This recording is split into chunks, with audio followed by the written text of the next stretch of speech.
तुम्हें डर लगे तुम मेरे कमरे में सो जाना।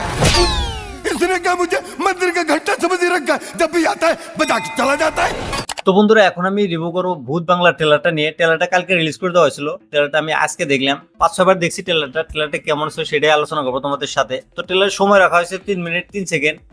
প্রিয়দর্শন আর অক্ষয় কুমারের জুটিটা 15-16 বছর পর আবার আসতেছে। তারা 15 বছর আগে অনেক ভালো ভালো মুভি বানাইছে, যেমন গরম মশলা, হেরাফেরি, বাগামবাগ, ভুলভুলাইয়া, অনেক ভালো ভালো মুভি বানাইছি। তো এই ট্রেলারের কথা যদি বলি, ট্রেলারে স্টার্টিং এ একটা ব্যক্তি বলতেছে যে বধূসুর আগের থেকে বহুত শক্তিশালী হয়ে গেছে, তাকে কেউ জাগানোর চেষ্টা করতেছে।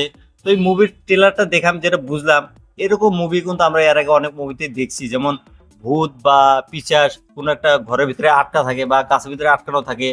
যেমন ভুলভুলাইয়ার ভিতরে আছে 3টা পার্ট আছে, 3টার ভিতরে একটা ঘরের ভিতরে আটকাত হয়, কেউ মনে ভুলে যায় খুলে দেয়, তারপর ভূত বাড়ায় এসে মানুষকে ডিস্টার্ব দেয়, মারে।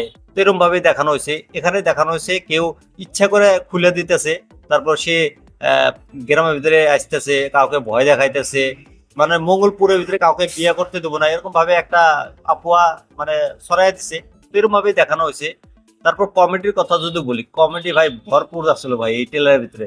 যেমন ভাবে অক্ষয় কুমার কমেডি করতেছে ভাই এই ট্রেলারের ভিতরে, অসাধারণ ভাই।